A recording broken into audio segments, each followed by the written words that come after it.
भारत में हर 25 मिनट में एक महिला घरेलू हिंसा के कारण आत्महत्या कर लेती है। खाने में एक चम्मच नमक कम होना, एक बात ज्यादा बोल देना या फिर महज पति का मूड खराब होना, ये सब उनके साथ मारपीट का बहाना बन जाते हैं। हैरानी की बात यह है कि दुनिया में सबसे कम तलाक दर भारत में ही है, जो 8% से भी कम है। भारत में तलाक लेना आखिर कितना मुश्किल है? अमृता को ही देख लीजिए। उसकी शादी एक अमीर और हैंडसम लड़के विक्रम से हुई और वह एक हाउसवाइफ बन गई। रोज सुबह मुंह अंधेरे उठकर दूध लाना, पौधों को पानी देना और कॉफी बनाना उसका रूटीन था। सुबह 6 बजे ठीक समय पर अपनी सास का ब्लड शुगर चेक करना और 7 बजे विक्रम के बिस्तर तक कॉफी पहुंचाना। कई बार जब विक्रम के पास नाश्ता करने का समय नहीं होता तो वह उसके पीछे पीछे भागकर उसे खाना खिलाती थी। विक्रम भी अपने काम में काफी होनहार था। उसे कंपनी ने मैनेजर बनाकर लंदन भेजने का फैसला किया। इसका मतलब था कि अब उनका पूरा परिवार लंदन शिफ्ट होने वाला था। अमृता बहुत खुश थी, लेकिन वह नहीं जानती थी कि उसका असली बुरा वक्त तो बस अब शुरू ही होने वाला है। शाम को इस प्रमोशन और इंक्रीमेंट का जश्न मनाने के लिए विक्रम ने घर पर एक छोटी सी पार्टी रखी, जिसमें ढेर सारे रिश्तेदार और दोस्त शामिल हुए। लेकिन तभी बॉस ने विक्रम को बताया कि लंदन में पहले ही किसी नए मैनेजर की नियुक्ति हो चुकी है और अब विक्रम को यूके जाने की जरूरत नहीं है। विक्रम को कुछ समझ नहीं आया। उसने अपने बॉस के पास जाकर सवाल किया कि आखिर ये सब क्या है? जब पहले से बात तय थी तो फिर नए मैनेजर को वह जगह कैसे दे दी गई? दोनों के बीच तीखी बहस होने लगी। तभी अमृता बीच बचाव करने आ गई। उस वक्त विक्रम गुस्से से उबल रहा था और उसे अपना गुस्सा निकालने की कोई जगह नहीं मिल रही थी। तभी उसने अमृता के चेहरे पर एक जोरदार थप्पड़ जड़ दिया। अमृता उस थप्पड़ से सुन्न रह गई। उस पल उसे लगा जैसे उसके शरीर से किसी ने उसकी आत्मा ही खींच ली हो। कानाफूसी करते पड़ोसी, परेशान माता पिता और हमदर्दी भरी नजरों से उसे घूरते तमाम लोग। अमृता को यकीन ही नहीं हो रहा था। वह बदहवास सी अपने कमरे में लौट गई। घर वाले उसे तसल्ली देने आए, लेकिन अमृता बस खामोश बैठी रही। तभी बड़ी ही लापरवाही से यह बात कही गई, चलो, मेहमान है बाहर, क्या सोचेंगे सब लोग, ये घर की बात है। ये शब्द अमृता के लिए जले पर नमक छिड़कने जैसे थे। अगले दिन विक्रम और उसकी माँ ने ऐसा बर्ताव किया जैसे कुछ हुआ ही न हो। वे बड़े आराम से अमृता से अपनी सेवा करवाते रहे। विक्रम ने तो उल्टे अमृता के सामने अपना दुखड़ा रोना शुरू कर दिया कि उसने इस नौकरी के लिए अपना सब कुछ दांव पर लगा दिया था और अंत में कंपनी ने उसके साथ ऐसा बर्ताव किया जो बिल्कुल नाइंसाफी है। शुरू से लेकर आखिर तक विक्रम ने एक बार भी अपनी गलती नहीं मानी। अमृता बस खामोश रही और उस खामोशी के साथ साथ विक्रम के लिए उसका प्यार भी हमेशा के लिए मर गया। उस आदमी को तो यह एहसास तक नहीं था कि उसने कुछ गलत किया है। यहाँ तक कि अमृता के माता पिता का भी यही मानना था कि पति पत्नी के बीच थोड़ी बहुत अनबन होना आम बात है। हर कोई अमृता को यही समझा रहा था कि जो हुआ उसे भूल जाए और बात को जाने दे, लेकिन अमृता अपने दिल को नहीं समझा पा रही थी। उसके लिए इस बात को भुलाना नामुमकिन था। अमृता को खुद भी इस बात का अंदाजा नहीं था कि उसकी यह जिद आगे चलकर अनगिनत भारतीय महिलाओं की जिंदगी बचाएगी और यहाँ तक कि कुछ हद तक भारत के कानून को भी बदल कर रख देगी। एक दिन जब विक्रम घर लौटा तो अमृता ने उसे अपना फैसला सुना दिया। विक्रम ने उल्टे उसी पर इल्जाम लगा दिया कि वह बिना बात के तमाशा कर रही है। उसने कहा कि काम की वजह से वह पहले ही बहुत परेशान है और अमृता उसकी मुसीबतें और बढ़ा रही है। उसे शुरू से यही लग रहा था कि अमृता राय का पहाड़ बना रही है, इसलिए उसने अमृता को जाने दिया और उसे रोका तक नहीं। लेकिन अमृता के जाने के 3 दिन बाद ही घर का सारा कामकाज ठप हो गया। हारकर विक्रम को ही समझौता करने के लिए आगे आना पड़ा। वह माफी मांगने के लिए एक नेकलेस भी खरीद लाया, लेकिन 2-4 बातें होते ही विक्रम फिर से झल्ला गया। उसने अपना चेहरा अमृता के आगे कर दिया और बोला कि वह भी उसे एक थप्पड़ मार ले ताकि हिसाब बराबर हो जाए। लेकिन अमृता ने कहा कि वह ऐसा बिल्कुल नहीं करेगी क्योंकि उसके संस्कार उसे इस बात की इजाजत नहीं देते। यह बात सीधा विक्रम के गुरूर पर जा लगी, जैसे अमृता ने घुमा फिरा कर उसे बदतमीज कह दिया हो। विक्रम से यह बर्दाश्त नहीं हुआ और वह गुस्से में वहां से चला गया। उसने तय किया कि वह अब अमृता के साथ कोई नरमी नहीं बरतेगा। उसने सीधे अमृता को एक कानूनी नोटिस भेज दिया जिसमें उसे इस गैर कानूनी अलगाव को खत्म कर वापस लौटने का आदेश दिया गया था। विक्रम को इस बात का अंदाजा नहीं था कि इस कानूनी चिट्ठी ने अमृता के दिल में बची खुची मोहब्बत को भी चकनाचूर कर दिया। अमृता शहर की सबसे जानी मानी वकील के पास गई, जो कि महिलाओं के हक के लिए लड़ने वाली एक मजबूत कार्यकर्ता भी थी। लेकिन अमृता के तलाक मांगने की वजह सुनकर वह वकील भी हैरान रह गई। वकील ने अमृता को बताया कि यह कानूनी रूप से शायद यह सही न हो। वकील की नजर में महज एक थप्पड़ की वजह से पति से तलाक लेने का कारण बहुत ही बेतुका था। अमृता ने वकील को बताया कि उसने अपने परिवार के लिए अपने डांस के सपने को छोड़ दिया और एक हाउसवाइफ बन गई। वह बिना किसी शिकायत के अपने पति और सास की देखभाल करती रही, बल्कि उसे तो इस बात की खुशी थी कि वह अपने पति के सपनों को पूरा करने में उसका साथ दे रही है। लेकिन इस सारे त्याग और समर्पण के बदले में उसे क्या मिला? बिना कुछ सोचे समझे पति का जड़ा हुआ एक थप्पड़। क्या यह सही है? बात सिर्फ एक थप्पड़ की नहीं थी। बात यह थी कि विक्रम को उसे चोट पहुंचाने का कोई हक ही नहीं था। वकील ने अमृता से पूछा कि आखिर वह चाहती क्या है। अमृता ने जवाब दिया कि वह खुश रहना चाहती है और यह साफ था कि अब इस शादी में उसे कोई खुशी नहीं मिल रही थी। वकील ने अमृता को सलाह दी कि वह घर लौट जाए और अपनी शादी को बचाने की कोशिश करे।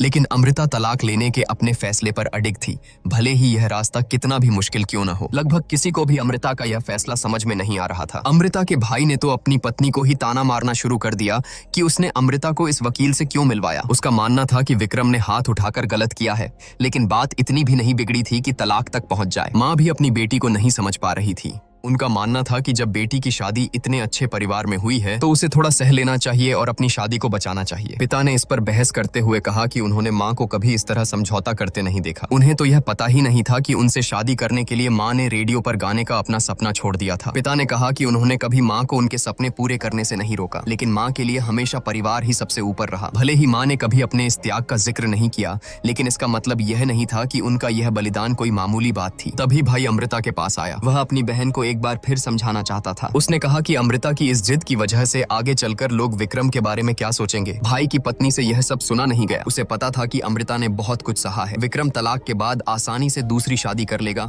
लेकिन अमृता पर जिंदगी भर के लिए तलाकशुदा का ठप्पा लग जाएगा।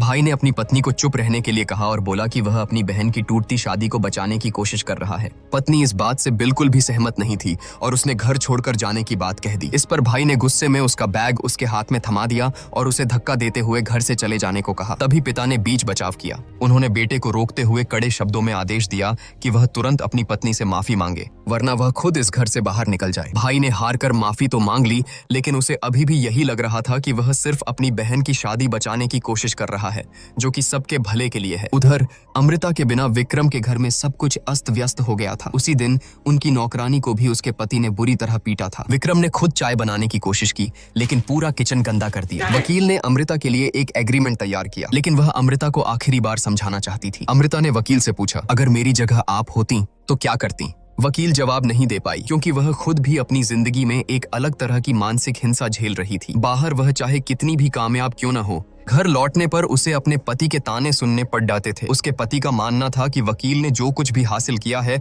वह सब उसके पिता के रसूख की वजह से है। उसका पति उसकी कोई परवाह नहीं करता था और बिना उसकी भावनाओं के बारे में सोचे अपनी मनमानी करता था। अमृता का अपने आत्मसम्मान के लिए इस तरह डटे रहना देखकर वकील को भी अपने अंदर की खोई हुई हिम्मत वापस मिल गई। वकील ने जल्द ही अमृता के हक में एक मजबूत तलाक का एग्रीमेंट तैयार कर लिया, जिसमें विक्रम की आधी संपत्ति की मांग की गई थी, लेकिन अमृता ने इसके लिए साफ मना कर दिया। उसका मानना था कि उसकी शादी में हिसाब एकदम बराबर था। विक्रम पैसे कमाता था और वह घर संभालती थी, इसलिए किसने कम या ज्यादा किया यह कोई सवाल ही नहीं था। शुरू से लेकर अंत तक नाइंसाफी सिर्फ एक ही बात में थी, और वो था वह थप्पड़, जिसे बाकी सब भूल जाने के लिए कह रहे थे। लेकिन अमृता ने सपने में भी नहीं सोचा था कि विक्रम तलाक से बचने के लिए इतना गिर जाएगा। उसने गवाहों को खरीद लिया ताकि यह साबित कर सके कि उसने कभी अमृता पर हाथ उठाया ही नहीं। हद तो तब हो गई जब उसने कोर्ट में यह झूठ बोल दिया कि अमृता को गुस्से की बीमारी है और उसने विक्रम से सिर्फ पैसों के लिए शादी की थी। इन सारे झूठे इल्जामों की वजह से कोर्ट ने अमृता के बैंक अकाउंट्स और प्रॉपर्टी फ्रीज कर दी। यह सब देखकर वकील ने अमृता को पलटवार करने की सलाह दी। उसने कहा कि अब शराफत छोड़कर उसे भी ईंट का जवाब पत्थर से देना चाहिए, लेकिन अमृता ने फिर इनकार कर दिया। उसे किसी और चीज से मतलब नहीं था, वह सिर्फ उस एक थप्पड़ का इंसाफ चाहती थी। लेकिन तभी किस्मत ने एक और खेल खेला। अमृता को पता चला कि वह प्रेग्नेंट है। विक्रम को जब यह खबर मिली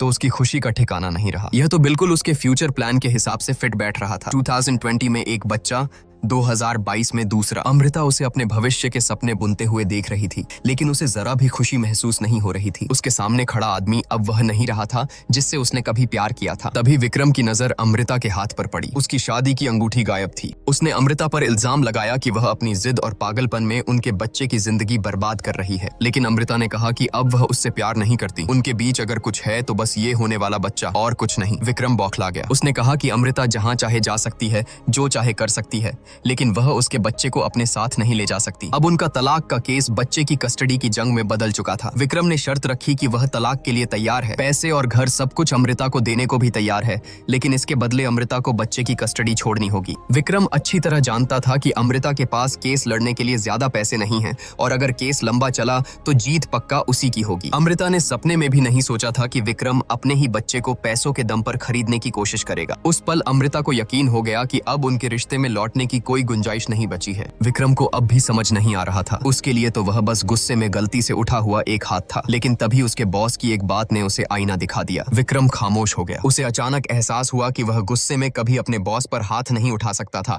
लेकिन उसने अपनी पत्नी पर हाथ उठा दिया। यही वह वजह थी जिसे अमृता चाहकर भी भुला नहीं पा रही थी। आखिरकार विक्रम को अपनी गलती का एहसास हो गया। उसने अमृता की तलाक की अर्जी मंजूर कर ली। तलाक की कार्यवाही के दौरान अमृता अपनी सास के पास गई और झुककर पूरे दिल से उनसे कहा कि वे अपना ख्याल रखें। अमृता ने कहा कि वह उनकी बहुत आभारी है कि उन्होंने विक्रम और उसकी शादी के लिए हामी भरी थी। शादी से पहले अमृता ने कभी नहीं सोचा था कि वह एक हाउसवाइफ बनेगी। उसे तो ठीक से पराठे बनाने भी नहीं आते थे, लेकिन वह हमेशा एक अच्छी पत्नी बनने की कोशिश करती रही ताकि वह अपनी सास और पति के प्यार का सम्मान कर सके। लेकिन उस दिन की पार्टी ने अमृता को यह समझा दिया कि उसकी सास ने कभी अमृता से प्यार नहीं किया था, बल्कि वे तो सिर्फ विक्रम की पत्नी वाले उसके दर्जे से प्यार करती थी। उसकी जगह कोई भी और लड़की होती तो वे उस पर भी उतना ही प्यार लुटाती। यहाँ तक कि किसी ने विक्रम को यह भी नहीं बताया कि उसने गलत किया है, और अगर उसने गलती की भी थी तो भी अमृता से यही उम्मीद की गई कि वह उसे भुला दे। लेकिन अमृता इस कड़वाहट को अपने मन में दबाकर उनके साथ नहीं रह सकती थी। आखिर में सास ने अमृता से कहा कि यह तुम्हारी गलती नहीं है, यह हम माता पिता की गलती है, क्योंकि हमने कभी अपने बेटे को यह सिखाया ही नहीं कि औरतों पर हाथ नहीं उठाया जाता।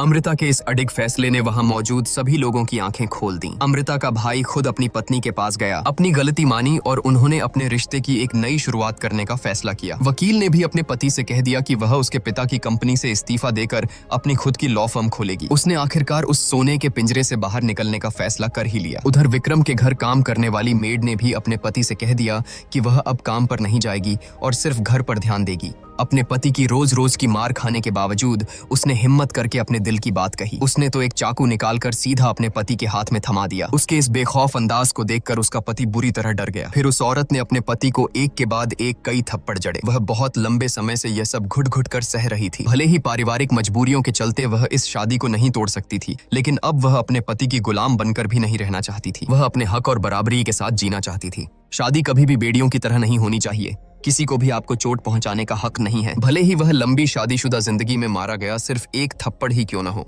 इससे पहले कि आप किसी के अच्छे पति या पत्नी बनना सीखें, कृपया पहले खुद से प्यार करना सीखें। दोस्तों, इस पूरी कहानी को देखने के बाद आपको क्या लगता है? क्या सिर्फ एक थप्पड़ के लिए अमृता का विक्रम से तलाक लेना सही फैसला था? अगर आप अमृता की जगह होते तो क्या करते? कमेंट्स में अपनी राय जरूर बताएं और इसी तरह की फिल्मों का एक्सप्लेनेशन देखते रहने के लिए हमारे चैनल को जरूर सब्सक्राइब करें।